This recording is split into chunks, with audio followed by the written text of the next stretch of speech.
Rabbi shrah li sadri wa yassir li amri wahlul 'uqdatam min lisani yafqahu qawli. Rabbi zidni ilma warzuqni fahma. Allahumma inna nas'aluka ilman nafi'a wa rizqan tayyiba wa amalan mutaqabbala. Assalamualaikum warahmatullahi wabarakatuh. Apa khabar sidang penonton dan pendengar yang dirahmati Allah Subhanahu wa taala? Mudah-mudahan semuanya dalam keadaan yang sihat sejahtera hendaknya dan juga sudah bersedia untuk ikuti sambungan perbincangan kajian kita iaitu e-hadis anjuran pergas. Terlebih dahulu saya ucapkan terima kasih kerana setia bersama dengan kami. Mohon maaf sekali lagi di atas apa yang telah berlaku di sesi yang lepas. Mudah-mudahan pada bulan ini sesi ini dapat berjalan dengan sebaik-baiknya dengan izin Allah Subhanahu wa taala. Okey, baik. Pada malam ini kita akan membincangkan hadis yang baru tentang menjaga jiwa, harta yang ada pada diri seseorang Muslim. Ada sebuah hadis Nabi SAW yang membincangkan tentang isu ini. Tapi nanti kita akan lihat bagaimana konteks perbincangan yang selayaknya untuk kita aplikasikan dalam kehidupan kita sebagai masyarakat Islam yang minoriti di Singapura. Okey, baik. Sebelum itu, boleh saya raikan teman-teman yang bersama dengan kita pada malam ini. Di situ saya lihat ada Kak Zah Musa kita yang memberikan salam kepada kita. Assalamualaikum warahmatullahi wabarakatuh. Ustazah Dr. Sakinah Sabtu. Waalaikumsalam warahmatullahi. Terima kasih Kak Zah bersama dengan kami pada malam ini. Ada juga di situ Kak Som kita. Kak Som berikan salamnya. Assalamualaikum Ustazah dan semua. Waalaikumsalam warahmatullahi. Kak Nur Kamariah juga ada bersama dengan kita. Assalamualaikum Ustazah, admin dan sahabat-sahabat. Waalaikumsalam warahmatullahi. Ya, admin amat penting ya. Kalau admin tak ada, saya pun tak ada di sini. Okey, alhamdulillah sebut juga nama admin kat situ. Okey, baik. Yang lain saya kira adalah cuma belum saja untuk memberikan komen, berikan salam di situ. Tapi kami sentiasa meraihkan komen-komen yang ada di ruangan ini. InsyaAllah admin akan paparkan setiap komen yang akan diletak di ruangan chat tersebut. Okey, baik. Tanpa membuang masa, kita lihat perbincangan hadis kita yang ke-8 pada malam ini bertajuk Menjaga Jiwa dan Harta Seorang Muslim. Dalam sebuah hadis yang diriwayatkan oleh Imam Al-Bukhari dan juga Imam Muslim, riwayatnya daripada Ibnu Umar radhiyallahu an, yang mana disebutkan di sini ani bin Umar anna Rasulullah sallallahu alaihi wasallam qala umirtu an uqatila an-nasa hatta yashhadu an la ilaha illallah wa anna Muhammadan Rasulullah wa yuqimus salata wa yu'tuz zakah. فَإِذَا فَعَلُوا ذَلِكَ عَصَمُوا مِنِّي دِمَاءَهُمْ وَأَمْوَالَهُمْ إِلَّا بِحَقِّ الْإِسْلَامِ وَحِسَابُهُمْ عَلَى اللَّهِ. Okey, ada beberapa perkara di dalam hadis ini yang Nabi SAW sebutkan. Yang mana maksudnya, aku diperintahkan untuk memerangi manusia hingga mereka bersaksi tidak ada ilah yang berhak disembah kecuali Allah semata dan bahawa sesungguhnya Muhammad adalah utusan Allah. Itu yang pertama. Kita ada yang kedua. Satu, bersaksi. Okay. Yang kedua di sini, seterusnya Nabi kata mendirikan solat. Dan yang ketiga, menunaikan zakat. Jadi Nabi kata, jika mereka melakukan yang demikian, maknanya mereka mengucap 2 kalimat syahadah, mereka menjadi orang yang mendirikan solat, juga membayar zakat, menunaikan zakat, maka Nabi kata mereka telah melindungi darah dan harta mereka dariku kecuali dengan hak Islam, dan perhitungan sebenar amal perbuatan mereka diserahkan kepada Allah Subhanahu wa taala. Jadi ada 2 perkara di situ. Pertama, Nabi kata orang yang dia buat 3 perkara tersebut, mereka terjaga darah dan juga harta kecuali dengan hak Islam. Yang kedua, Okay, Nabi kata di situ,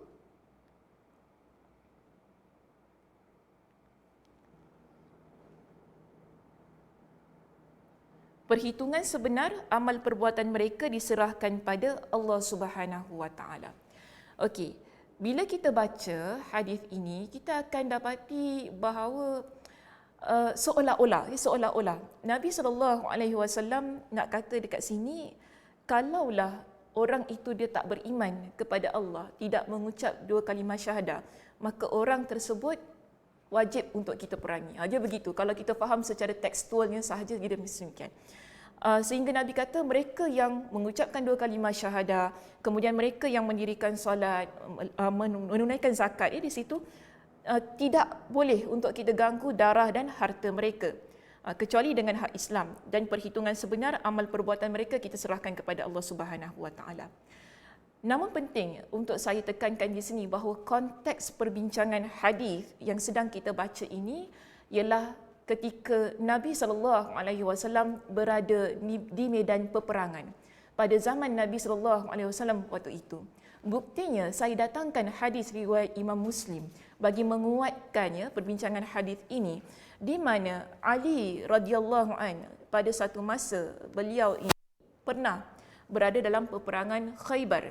Dalam peperangan ini Ali dia kata fa'atahu rayata wa qala, bahawasanya Nabi SAW pernah memanggil Ali radhiyallahu an dalam peperangan Khaybar, lalu baginda menyerahkan bendera perang kepada Ali ini sambil bersabda, imshi wala taltafit hatta yaftahallahu alaik. Maksudnya, berjalanlah dan jangan menoleh hingga Allah memberikan kepadamu dengan kemenangan. Nabi beri kepada Ali radhiyallahu an dengan bendera, ni bendera peperangannya, dan Nabi kata kepada dia, jalan ke depan, kemudian jangan engkau ini berpatah balik sehingga Allah berikan kepada kamu dengan kemenangan. Jadi Ali kata di sini, fasara aliyun syai'an thumma waqafa fasarakha. Jadi Ali ambil bendera itu tadi, dia berjalan sedikit, kemudian dia berhenti. Bila dia berhenti, Ali berteriak untuk tanya pada Nabi SAW dengan satu persoalan.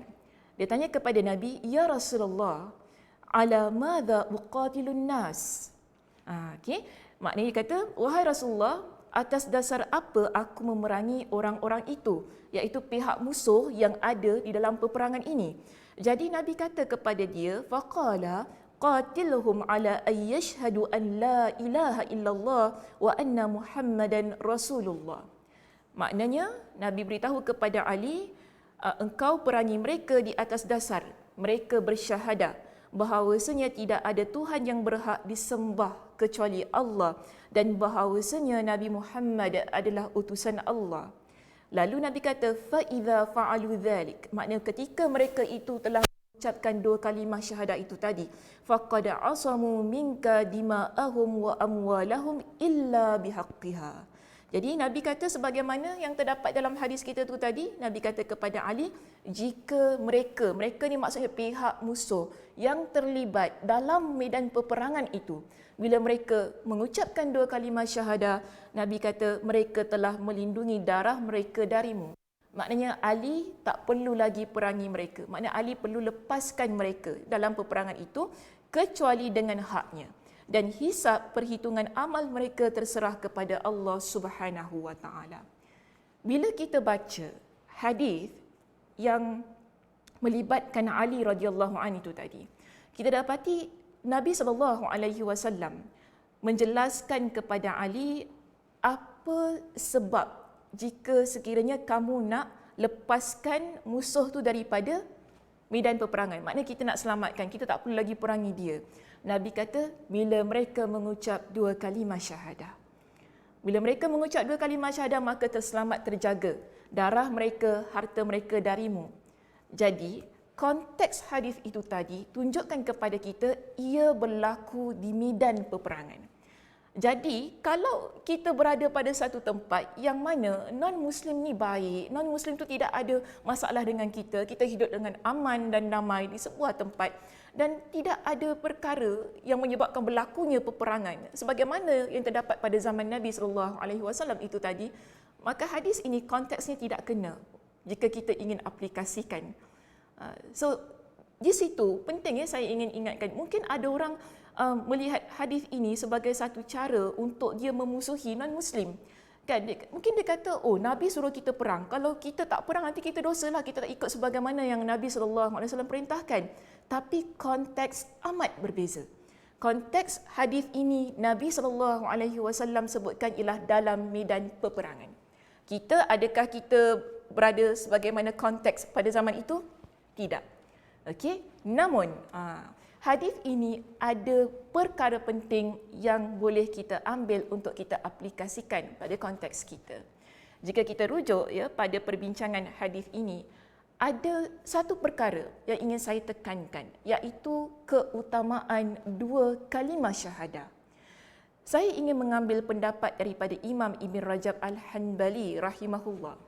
Di dalam kitabnya beliau ketika beliau mensyarahkan hadis ini, beliau kata apa? Dua kalimah syahadah, dia adalah sekadar ucapan. Tetapi walaupun ia sekadar ucapan, ia memberikan keutamaan kepada orang yang telah mengucapkannya.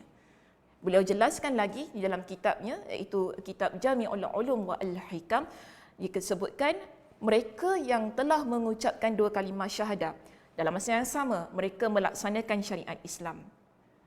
Okey, maknanya di situ, sebab tu tadi bila kita baca hadis, Nabi sebutkan mendirikan solat, membayar zakat. Maknanya dia menjalankan perintah Allah, menjalankan syariat Islam. Jadi orang yang mengucap dua kalimah syahadat itu tadi dan dia melaksanakan syariat Islam, untuk mereka ini ada dua keutamaan yang diberikan. Sebagaimana yang Nabi SAW sebutkan di dalam hadis itu tadi. Iaitu pertama, kalau kita lihat di sini, memiliki hak dan kewajipan yang sama dengan kaum muslimin. Jadi bila seseorang dia telah mengucapkan dua kalimah syahadat, tidak kira apa pun agamanya sebelum itu, kemudian dia mengucapkan dua kalimah syahadat, dia memiliki hak yang sama sebagaimana kaum muslimin yang memang sudah sedia Islam. Okey? Kemudian yang kedua, nyawa dan harta mereka perlu dijaga.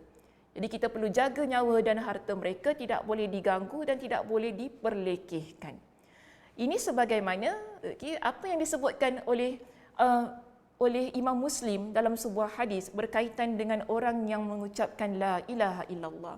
Berlaku kepada Usamah ibn Zaid. Saya nak tekankan tentang kalimah inilah kerana kita lihat di sini betapa powernya ataupun betapa berkuasanya kalimat itu sehingga boleh menyelamatkan nyawa seseorang. Usamah ibn Zaid dalam hadis riwayat Imam Muslim ada menceritakan pada satu keadaan, satu situasi, Nabi SAW perintahkan mereka pergi ke sebuah tempat berdekatan dengan Juhainah. Di tempat itu, Usamah bin Zaid radhiyallahu an dia kata apa? Kami berperang daripada pagi sampai ke malam sehinggalah kami bertembung dengan seorang lelaki, iaitu di kalangan pihak musuh ini. Dan bersama dengan Usamah ibn Zaid pada waktu itu ialah lelaki di kalangan Ansar. Dalam hadis ini tak sebutkan siapa lelaki Ansar ini. Usamah ibn Zaid katakan, dalam kisah ini, aku dan lelaki itu kami memerangi lelaki pihak musuh ini bermati-matian sampailah pada satu saat lelaki pihak musuh ini dia pun mengucapkan la ilaha illallah. Bila dia sebut la ilaha illallah, lelaki di kalangan Ansar tu pun terus dia berhenti. Dia berhenti memerangi lelaki tersebut. Maknanya dia tak jadi nak bunuh, tak jadi nak perang, tak jadi nak buat apa dah. Dia berhenti. Tapi pada waktu itu, aku terus mengambil tombakku lalu aku tusuk dia sehingga dia mati di tempat tersebut. Usamah ibn Zaid radhiyallahu anhu dia kata apa? Peristiwa itu setelah aku pulang ia sampai ke telinga Nabi SAW. Dan Nabi SAW mempersoalkan tindakan aku. Nabi tanya kepada aku, wahai Usamah, kenapa engkau bunuh dia setelah dia mengucapkan la ilaha illallah? Aku kata kepada Nabi, lelaki itu dia ucap la ilaha illallah sebab apa? Dia cuma nak defense diri dia je. Muta'awwidzan, dia kata lelaki itu dia dalam keadaan yang nak bela diri dia. Dia takut mati, macam tu maksud dia. Sebab dia takut, sebab tu dia ucap la ilaha illallah.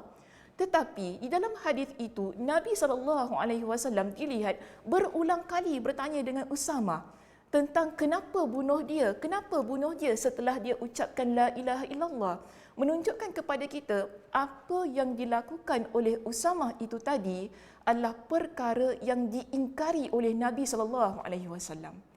Bila kita tahu dia dah mengucap ataupun dia dah sebut la ilaha illallah, bermakna nyawanya terjaga, darahnya terjaga, kita dah tak boleh usik lagi.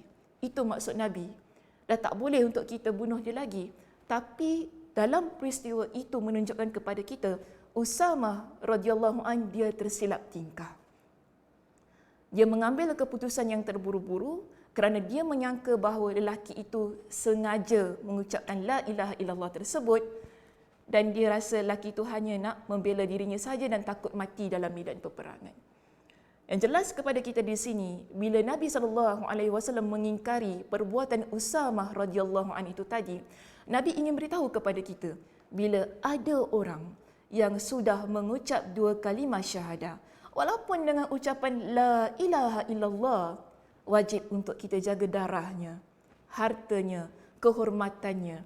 Maknanya dia ada hak yang sama sebagaimana Muslim yang lain untuk kita jaga. Okey, baik. Seterusnya, hal itu, hadis yang saya bawakan tadi berkaitan dengan kes Usamah radhiyallahu an tersebut. Saya ingin ambil pendapat daripada Imam Nawawi rahimahullah. Imam Nawawi rahimahullah telah memetik pendapat daripada Al-Qadhi Iyad rahimahullah dalam kitabnya Sahih Muslim, yang mana dia kata bila orang itu dia menyebut la ilaha illallah, bermakna ia merupakan satu ungkapan kata tentang sambutan keimanan ataupun ungkapan kata yang menunjukkan bahawa dia telah beriman kepada Allah, dia mengaku tentang keesaan Allah Subhanahu wa taala. Maka sebab itu bila dia sudah mengucap tu tadi kan ataupun dah ucapkan la ilaha illallah, kita tidak boleh bunuh dia ataupun perangi dia. Dan di sini maksud daripada orang yang mengucapkan 2 kalimah syahadah ataupun la ilaha illallah itu ialah orang musyrik di kalangan orang Arab, para penyembah berhala dan orang yang tidak bertauhid. Sekali lagi, saya ingin tekankan ianya berada pada konteks peperangan di zaman Nabi SAW. Hadis itu tadi ya.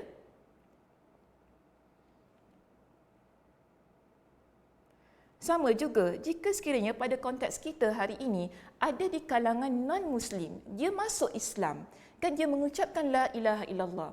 Ataupun jangan yang penuhnya lah, asyhadu an la ilaha illallah wa asyhadu anna Muhammad Rasulullah. Di situ kita dah lihat dia sebagai saudara kita dan wajib untuk kita jaga harta dan nyawanya.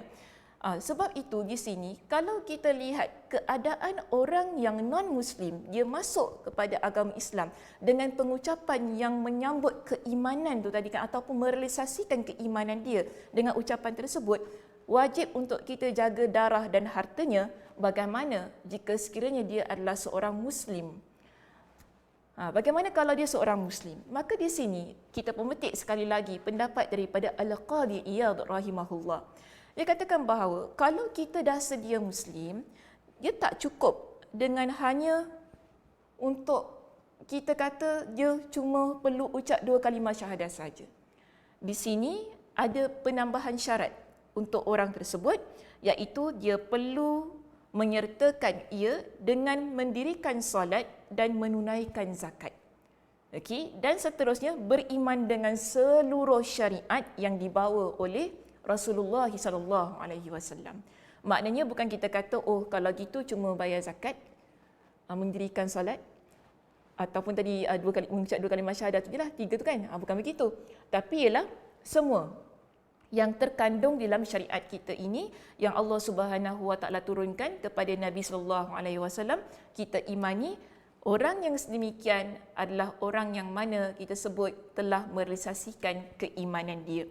Jadi dalam hal yang berkenaan dengan orang Muslim itu tadi kan, kita lihat di situ Nabi SAW pertama ya, Nabi SAW ajarkan kepada kita, orang yang baru masuk Islam, dia masih lagi baru belajar kan, kita berikan kelonggaran sedikit kepada dia. Tapi bila seseorang itu sudah sedia Muslim, di situ dia perlu melaksanakan semua perintah yang Allah Subhanahu Wa Taala telah tetapkan dalam agama ini. Jadi tentang hadis itu tadi, saya nak ambil pengajaran yang pertama.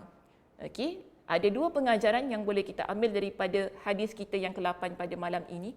Pengajaran kita yang pertama, penilaian terhadap manusia. Bagaimana kita ni menilai manusia ataupun orang yang ada di sekitar kita. Hadis yang ke-8 ini mengajarkan kepada kita bahawa kita nilai orang yang ada di sekitar ini berdasarkan zahir atau luaran seseorang. Kita nampak orang itu baik, alhamdulillah, itulah penilaian kita. Okay, kita nampak orang itu solat, begitulah keadaan dia. Alhamdulillah, dia adalah orang yang solat. Maksudnya orang yang mendekatkan dirinya kepada Allah Subhanahu Wa Taala.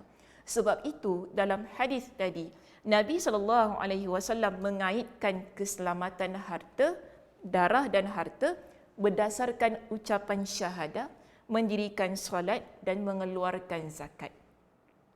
Tiga amalan tadi kita lihat pada zahir diri seseorang. Yang mana bila zahirnya Muslim, layak untuk diberikan haknya sebagai seorang Muslim. Kita tidak boleh menafikan. Kalau kita nampak orang tu memang dah sedia Muslim, nampak zahirnya Muslim, kita jangan sibuk-sibuk kata tantah dia tu munafik. Tak boleh. Tak boleh kita keluarkan statement yang begitu. Sebab tadi Nabi SAW mengingkari perbuatan Usamah. Kan? Usamah dia bunuh orang tu tadi. Nabi kata kepada dia, kenapa bunuh? Sedangkan dia dah ucap la ilaha illallah. Tapi Usamah kata, mungkin orang tu dia cuma ucap tu kerana dia nak membela diri dia. Tapi Nabi tetap mengingkari sebab tak boleh. Sebab zahirnya bila dia dah Islam, Islamlah dia, kita perlu jaga harta dan darahnya. Jadi bila kita lihat seseorang, orang tu baik, Masya Allah, Tabarakallah, dia dah jadi seorang Muslim yang baik, tak kiralah siapa pun dia, mungkin ada latar belakangnya yang kita tahu, history dia dan sebagainya, kita tak boleh melihat pada apa yang dia pernah lakukan. Apa yang dia pernah buat dosa-dosanya yang lalu. Kalau itu dan kita nampak baik, baiklah dia. Kita menilai pada zahirnya. Dan orang yang sedemikian layak untuk kita berikan kepada dia dengan hak-hak seorang Muslim. Saya nak tanya sidang penonton yang ada bersama dengan saya ini, apa hak yang Nabi SAW sebutkan untuk orang Muslim? Nabi SAW ada sebutkan 6. 6 hak yang ada pada seorang Muslim. Hakul muslimi alal muslimi sittun. Hak seorang Muslim ke atas seorang Muslim yang lain ada 6. Boleh senaraikan di ruangan komen, saya nak lihat jawapan daripada penonton semuanya. Ada 6 yang Nabi SAW sebutkan. Mungkin boleh letak salah satunya. Kita boleh kumpulkan jawapan. Bagaimana? Apakah hak? Sebab tadi kita bincangkan, bila orang tu zahirnya baik, zahirnya nampak sebagai seorang Muslim, dia tu ada hak untuk kita berikan sebagai seorang Muslim. Kan bila seseorang tu dia dah mengucapkan 2 kalimah syahadah, kita wajib berikan haknya sebagai seorang Muslim. Tapi persoalan saya, apakah hak yang perlu kita berikan kepada seorang Muslim? Dalam sebuah hadis yang diriwayatkan oleh Imam Muslim, Nabi SAW ada menyebutkan 6 hak yang perlu kita penuhi kepada saudara kita Muslim yang lain. Apakah ia? Ada jawapan?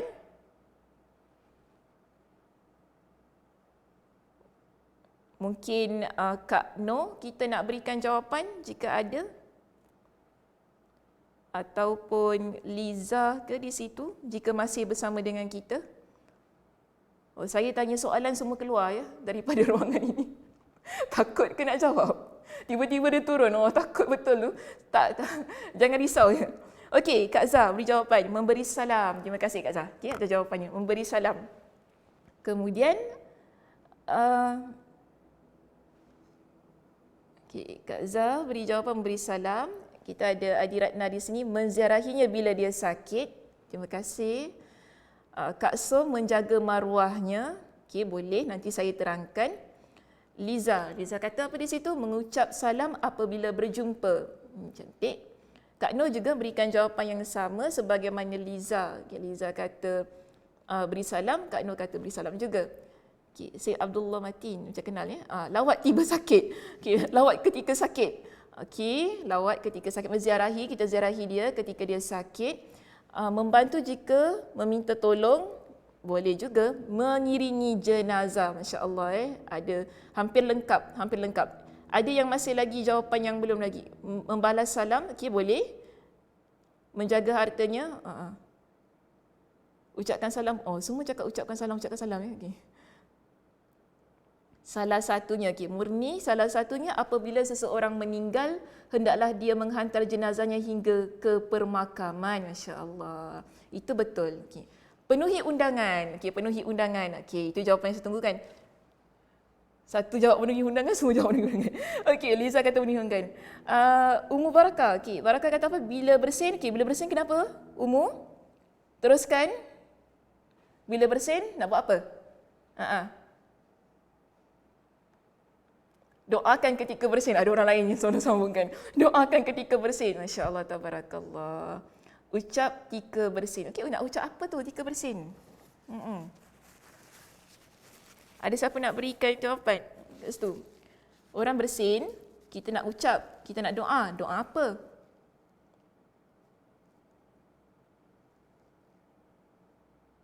Macam mana? Ada nak tambah lagi jawapan kat situ? Sebelum Ustazah berikan jawapan yang lengkap. Beri nasihat. Mas Niza, terima kasih. Dia lengkapkan lagi semuanya. Beri nasihat. Ustazah pun tak nak tunggulah, takut sampai pukul 10 malam tunggu jawapan ni. Kita lihat begini. Nabi SAW menyebutkan, bila Nabi kata, haqqul muslim alal muslimi sittah. Hak seorang Muslim ke atas seorang Muslim yang lain ada 6. Jadi di kalangan para sahabat ini tanya kepada Nabi, mahunna ya Rasulullah? Apakah ia? Ada 6, apakah ia wahai Rasulullah? Ini yang perlu kita lakukan kepada saudara kita semuslim ya. Bila mereka ini dah memang sah, zahirnya kita nampak adalah seorang yang beriman kepada Allah Subhanahu Wa Taala. Pertama, Nabi kata, idza laqitahu fasallim alaihi. Ini ramai tadi yang jawab kan? Jika kita jumpa dia, maka kita beri salam kepada dia. Cantik. Ramai jawab. Terima kasih. Jawapannya tepat. Baik, yang kedua, wa idza da'aka fa'ajibhu. Ni pun tadi. Ada yang berikan jawapan. Jika dia undang kamu, hendaklah kamu penuhi undangan dia. Yang kedua. Yang ketiga, Nabi kata, wa idza stansahaka fansahlah. Jika dia minta nasihat. Tadi ada orang berikan jawapan, memberi nasihat. Tapi Nabi kata kepada dia, jika dia minta nasihat. Jangan berikan nasihat kepada orang sembarang-sembarang ya. Sikit-sikit nak beri nasihat, orang tak suka nanti. Kita dah pernah bincangkan tentang hadis, ad-dinun nasiha. Siapa yang terlupa boleh rujuk pada perbincangan kita. Tak tahu bulan yang keberapa. Ustazah pun dah tak ingat, dah lama sangat hadis tu. Yang penting di sini, Nabi sebutkan jika ada di kalangan saudara kita yang Muslim datang berjumpa dengan kita, mereka inginkan nasihat, ingin mendapatkan nasihat daripada kita. Nabi kata, fansahlah, berikan nasihat kepada dia. Itu yang ketiga. Yang keempat, ni tadi, ada orang kata doa ucap bila orang bersin. Nabi sebut wa iza atasa, dan jika saudara kamu dia bersin, fahamida, lalu dia memuji Allah Subhanahu Wa Taala, fasammithu, doakan rahmat supaya dia beroleh rahmat. Biasa kita ucap apa? Yarhamukallah. Kan, dengan ucapan yang sedemikian. Seterusnya yang kelima, tadi ramai juga yang menyebutkan wa idza marida fa'udhu. Jika sekiranya dia sakit, kita ziarahi dia. Kan? Kemudian yang keenam yang terakhir, wa idza mata fattabi'hu. Tadi murni jawab dengan jawapan yang lengkap tentang nombor 6 ni.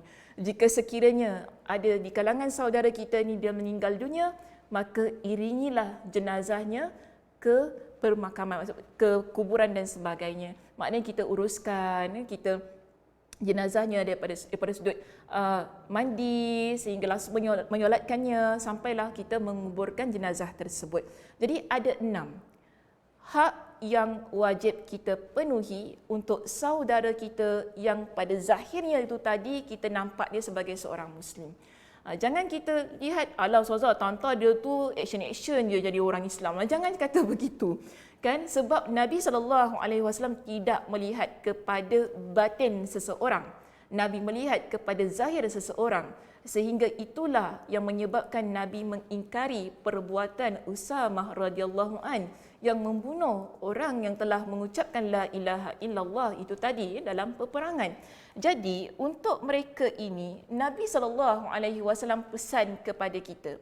Bila kita nampak orang itu zahirnya dah memang Masya Allah Tabarakallah, sedia Muslim, kita nampak dia beriman kepada Allah. Nabi sebutkan dalam hadis yang lain, masih lagi saya petik hadis riwayat Imam Muslim, Nabi kata apa? Kunu ibadallahi ikhwana. Jadilah kalian hamba Allah yang bersaudara. Lalu Nabi pesan dalam hadis ini, Nabi kata apa? Al-muslimu akhul muslim. Seorang Muslim yang satunya dengan Muslim yang lain adalah bersaudara. Ada 3 perkara yang Nabi pesan kepada kita, jangan kita buat kepada saudara kita semuslim. Iaitu Nabi kata di sini, la yazlimuhu. Jangan kamu menzaliminya. Kedua, la yakhzuluhu. Jangan kamu merendahkannya. Dan yang ketiga, la yahqiruhu. Jangan kamu menghinanya. 3 perkara penting ini. Kenapa Nabi sebut demikian? Ya begini, bila kita tidak menzalimi saudara kita, kita tidak merendahkan dia, kita tidak menghina dia, itulah cara kita menjaga nyawanya, menjaga darahnya, menjaga hartanya. Orang yang menzalimi saudaranya, kemungkinan besar dia boleh membunuh saudaranya. Orang yang menghina, merendahkan saudaranya, kemungkinan besar dia boleh menjadi orang yang merampas harta orang lain. Sebab itu Nabi pesan kepada kita dengan 3 perkara itu tadi. Jangan buat kepada orang yang kita anggap ia sebagai saudara kita. Sebab itu, di akhir hadis ini, Nabi SAW ingatkan kepada kita. Nabi kata apa? Usah ganggu darah, harta dan kehormatan orang yang beriman. Nabi ingatkan kepada kita, bihasbi mri'in, cukuplah seseorang itu, bihasbi mri'in minasyarr, cukuplah seseorang itu kita lihat dia sebagai orang yang berbuat perkara yang jahat. Apabila ayyahqira akhahul muslim, apabila dia itu menjadi orang yang menghina saudara muslimnya yang lain. Cukup. Kalau kita dah hina, kalau kita dah meremehkan, contoh kita nampak orang tu dah baik dah. Lalu kita kata, ya Allah lah baik tu kan ni, bajet-bajet soleha, bajet-bajet alim ni, nampak je kau pakai kopiah tapi tak tahu dulu dia tu jahat. Kita dah merendahkan dia tu. Kita dah menghina dia. Nabi kata di sini, kalau itulah diri kita, cukuplah untuk menunjukkan pada diri kita, kita buat perkara yang jahat. Sebab zahirnya begitu bukan? Kita cakap perkara yang jahat, orang lain dengar kita bercakap perkara yang jahat tu tadi, dah jelas. Jahatlah orang itu. Lidahnya tidak dijaga. Lalu Nabi kata apa? Kullul muslimi alal muslimi. Okey, setiap muslim di atas muslim yang lain haram. Haram apa? Damuhu wa maluhu wa irduhu. Haram untuk kita ganggu darahnya, darahnya, wa maluhu iaitu hartanya, wa irduhu kehormatannya, maruahnya. Tadi ada di kalangan penonton kita yang memberikan jawapan dengan menjaga harta, menjaga maruah dan kehormatan masuk pada hadis ini. Ini antara hak yang perlu kita berikan kepada orang yang kita lihat dia sebagai saudara kita semuslim. Tapi adakah kita nak kata, oh kalau gitu saudara non-muslim kita boleh buatlah? Tak. Jangan pandai-pandai ya. Saya ajar gini tiba-tiba faham lain pula. Masalah juga kita ni kan. Selama mana kita berlaku baik kepada manusia, kepada makhluk, tak kira sama ada dia muslim ataupun non-muslim. Hatta haiwan sekalipun ada pahala yang mengalir pada amal perbuatan baik kita itu tadi. Okey, ada pahala yang mengalir pada amal perbuatan kita. Yang menunjukkan bahawa kita ni adalah seorang Muslim yang beriman kepada Allah, yang melaksanakan semua perintah Allah Subhanahu Wa Taala. Dan antara perkara yang Allah Subhanahu Wa Taala perintahkan kepada kita ialah menjadi seorang Muslim yang baik. Jadi ciri-ciri seorang Muslim yang baik itu ialah dia berlaku baik, berlaku adil kepada setiap orang yang ada di sekitarnya, tanpa dia melihat, ni orang Islam tak apa kita baik dengan dia. Bukan Islam aku tak baik dengan dia. Tak boleh begitu. Okey, baik. Seterusnya, itu poin kita yang pertama ya, pengajaran kita yang pertama untuk malam ini. Kita pergi kepada pengajaran kita yang kedua. Dalam hadis ini Nabi SAW juga ada menyebutkan tentang urusan hati kita. Apa yang ada pada dalaman kita ini. Sebab itu kalau rujuk pada nas hadis tadi ya, pertama yang last kali Nabi SAW sebutkan wa hisabuhum 'ala Allah. Hisabuhum 'ala Allah. Maknanya apa-apa yang ada pada dalam diri mereka itu kita serahkan ia kepada Allah Subhanahu Wa Taala. Apa yang ada pada hati dia tu kita serahkan ia kepada Allah Subhanahu Wa Taala. Dan itu menunjukkan kepada kita ya, pada poin yang terakhir tersebut. Nabi SAW mengajarkan kepada kita ataupun Nabi perintahkan kepada kita agar menilai dengan melihat pada zahir diri seseorang, sebagaimana poin kita yang kedua tadi. Bukan tugas kita untuk ambil tahu keikhlasan seseorang. Bukan tugas kita. Sebab apa? Ada sebuah riwayat yang lain. Saya masih lagi ingin pegang tentang kes Usamah tadi, yang dia bunuh lelaki musuh tadi yang telah mengucapkan la ilaha illallah. Nabi SAW ada tanya kepada Usamah, afala syaqaqta an qalbihi hatta ta'lama aqalaha am la? Nabi tanya kepada Usamah, adakah engkau dah membelah dadanya sehingga engkau tahu dia memang betul-betul memaksudkan ucapan itu tadi ataupun tidak? Nabi tanya begitu kepada dia, sampai engkau bunuh dia setelah dia mengucapkan la ilaha illallah. Nabi tanya begitu kepada Usamah, dah belah ke dada dia? Tahu ke apa dalam hati dia? Maknanya di sini Nabi perintahkan kepada kita urusan hati orang lain serahkan ia kepada Allah Subhanahu Wa Taala. Kita tak layak untuk cari kan sampai kita sibuk, sampai kita kepo, maaf saya guna ayat kepo ni sampai kita kepo sangat nak tengok orang tu kan, sampai pergi stalk dia punya Instagram ni ikhlas ke tak dah bertaubat kepada Allah kadang-kadang kita macam gitu ya, kepo kan, tengok IG orang ni ikhlas ke tak ya, oh lah ikhlas agaknya dia masya-Allah dah pakai tudung kita kan, kita macam tu. Masalah kita ni. Tapi adakah boleh kita ada pemikiran ataupun tanggapan-tanggapan yang sedemikian? Daripada hadis itu tadi jelas kepada kita, Nabi kata apa yang ada pada hati dia itu urusan Allah Subhanahu Wa Taala. Kita tak perlu untuk kita kata, kita tanya ataupun kita nak cari tahu dia ikhlas ke tidak, betul ke dia baik ke tidak, tantah dia tu memang saja-saja ke sebab dia nak dapat ramai followers. Kadang kita macam tu masalah kita ni. Sehingga kan maaf saya kata, kadang-kadang ada orang dia berkecil hati dengan tindakan kita, yang terlampau sangat nak ambil tahu tentang keikhlasan orang lain. Sehingga kita mempertikaikan kerja baik dia, amal soleh dia, kan? Sehingga kita pun mula mengeluarkan statement-statement yang menggoreskan hati dia, yang menyebabkan kadang-kala ada orang menjadi tawar hati untuk menjadi baik kerana keadaan kita yang sedemikian. Tapi kita lihat betapa indahnya pengajaran yang Nabi SAW berikan kepada kita, yang Nabi letakkan dalam sunnahnya. Jika dalam medan peperangan sampai begitu sekali Nabi ajarkan, jangan cuba sibuk untuk tahu apa yang ada pada hati orang sampaikan kita sanggup bunuh dia. Itu bukan tugas kita, itu dalam medan peperangan.